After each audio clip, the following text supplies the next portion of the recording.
Hey guys, thanks for tuning in. It's the Big LC or the Almighty Lion, non-gang related.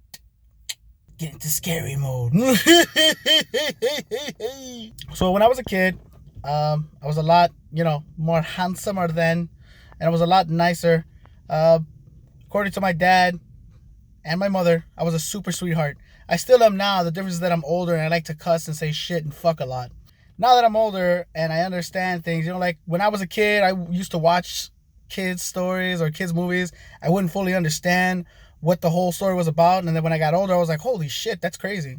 I don't know if any of you ever had this issue or if you could see things that you thought were there, but nobody else could see them. I would always see this old man.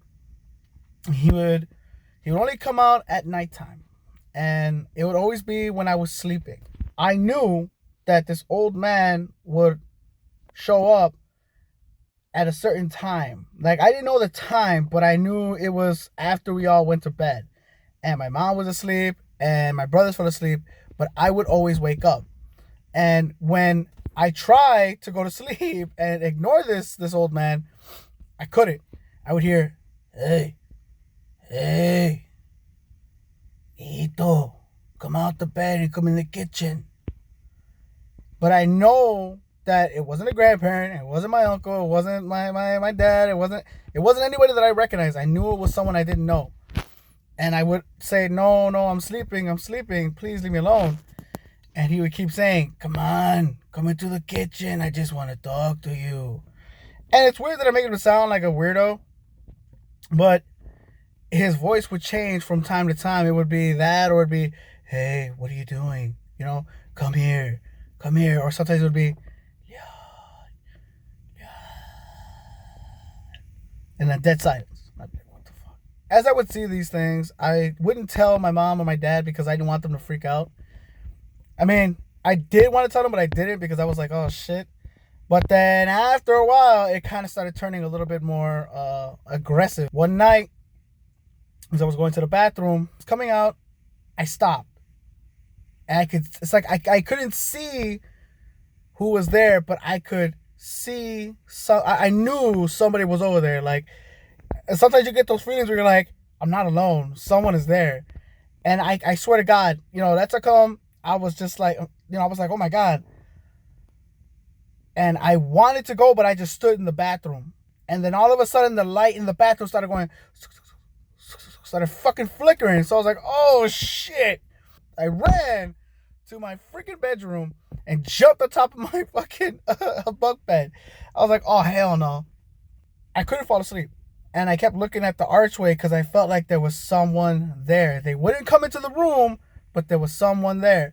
And as I kept, like, looking and going back and looking back, before I knocked out, I looked and then I saw something. It wasn't the old man. It was definitely something.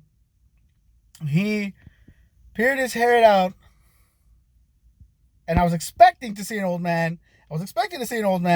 But he peered out. And it was like this thing that blended in with the dark, and his eyes were red, and his teeth were like not like white, but you could tell that there was, something was wrong with his teeth, and he was just looking at me.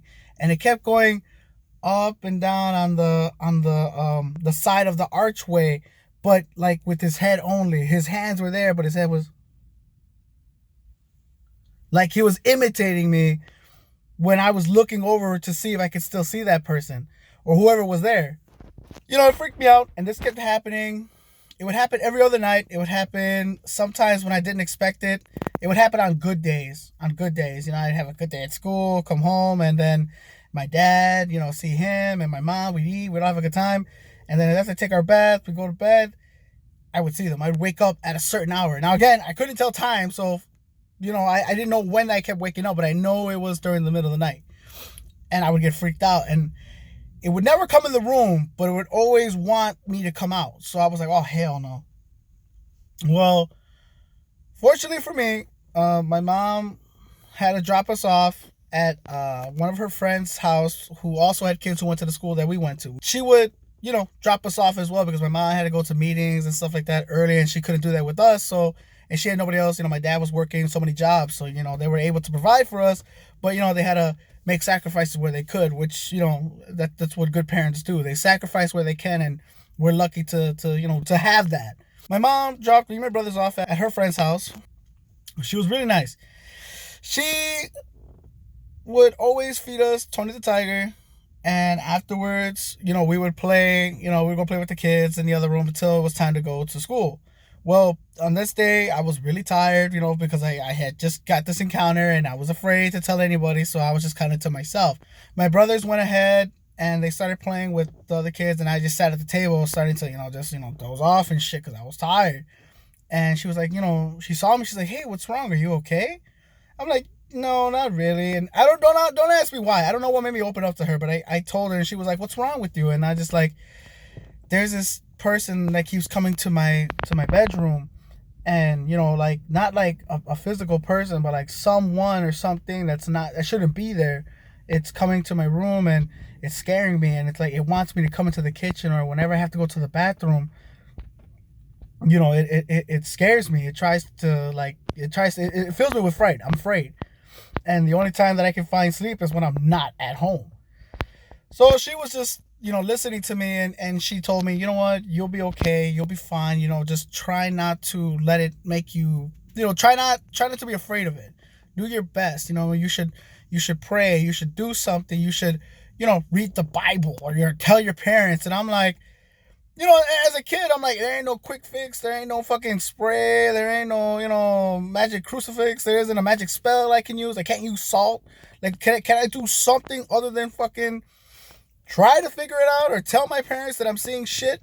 I don't want to go to a psychiatrist and get, zapped and shit, So, after I talked to her, though, I felt a little better, because then she was telling me that, what I'm seeing is normal, and that I have a gift, and that, not to be afraid of it. Don't shun away from it. So I felt pretty nice that she was able to like connect with me and tell me it's all right. She dropped us off and we went to school. We did our thing. My mom picked us up, came home, did her homework, whatever. Well, as the night came around, I started contemplating and started freaking out. I was like, damn, I don't want to go to bed, because this, I could already feel that this fucking thing was going to show up.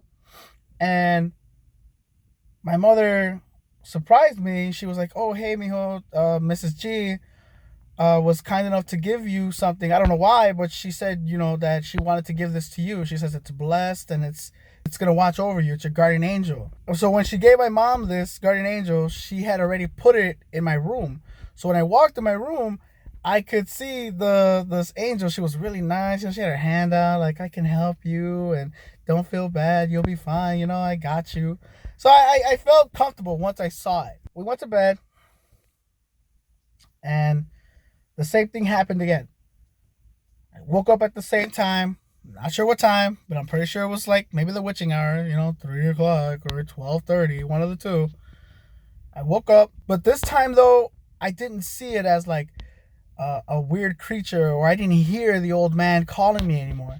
I saw it as like a figure that was multicolored, like it's multicolored static. Like when you have the TV that's broadcasting, or the TV no longer showing, it's just white static and shit, like shh, all that shit. It was multicolored, but it was in the figure of a person or a figure of something. But I could tell that they were looking at me, and whatever they did, whatever my angel was, or how blessed it was, it protected me. It eventually left. And after that day, I didn't have to worry about going to bed anymore. I even forgot about it. I forgot about it many years later, as I got older, fatter, and hungrier. Just about the time that I was starting to do my book Nocturnal, where I was like, okay, you know what? Let's redo this. Not redo the story, but let's amplify the story. Well, I had worked at this place, but the place that I worked for, I had to do work orders. And one of these work orders was to a place all the way out in the east side of Chicago. I went there, and I was there for like an hour. I went in, and I didn't think nothing of it. She was really nice. She opened the door for me. I walked in, started doing my stuff. And she's like, oh, okay, do you want something to drink? She's a really nice lady, so she hooked me up something to drink and whatever. I finished, and I was like, okay, man, well, thank you so much. I'm glad to service your work orders. If you need anything else, please let me know.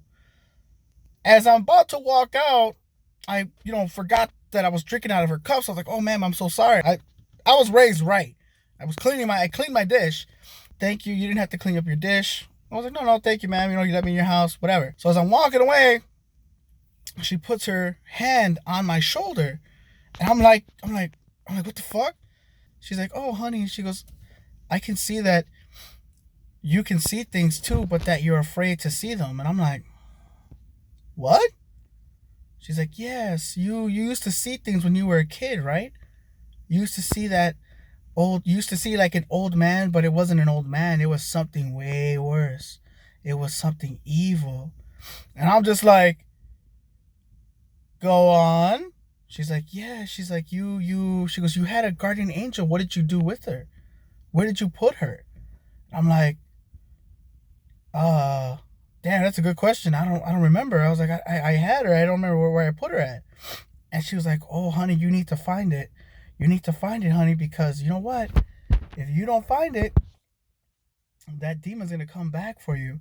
And I'm like, the demon's coming back for me? She's like, yes, honey. She's like, or you need to at least get on point with yourself and, seek God or try to do something that'll help me or aid me in fighting this demon. So I was kind of like, oh, shit. I was like, thank you, ma'am. You have a nice day. And as I was walking out, she kept having her hand on my shoulder. And I'm like, ma'am, is there a reason why you have your hand on my shoulder? And she's like, oh, honey, I don't know if you know, but I'm blind. Like, I can't, I'm like, you're blind? I was like, how were you able to open the door? How were you able to give me something to drink? She's like, oh, honey, she goes, I never leave this apartment. She's like, if I do, I have someone to come pick me up. So I was like, oh, shit. I was like, wow, I'm so sorry. I was like, damn, in the back of my head, I was like, man, to think about this whole time, I was like, that's crazy. And then as I was leaving, she told me, she goes, oh, if I were you, be careful with this job that you're at because this job is very dangerous. What you do is not dangerous, but the people that request these work orders are in dangerous areas. So I was like, whoa, okay, thank you. And that was it. So I freaked out. I was like, holy shit. So if you're asking me if I got the guardian angel, I do have her. I don't have her up, but I do have her. I know where she's at. She used to be in a place where I kept her because I kept like a shrine around her. But yeah, in a sense, while I was doing my book, that helped me amplify some of the stories, some of the scenes that happened in there with my character Logan being all, being lost between himself and the real world, taking up his revenge, and then also using the next life to give him an advantage, using this deal to make with, the deal maker so he could get his revenge. Also the being tormented by something he can't see, somebody who is constantly trying to take him over. It helped me amplify the story that I was trying to tell in Nocturnal, or the story that I did tell in Nocturnal, correction. So thank you guys. Sorry that it lasted this long, but thank you guys for tuning in. Like my channel, subscribe to my channel. I'll hit you guys with new content as I continue going. Until then, you guys stay safe. Stay warm because it is getting a little chilly in Chicago. If you're anywhere else and it's nice and warm, I like the cold. All right, guys, take it easy. Have a good one.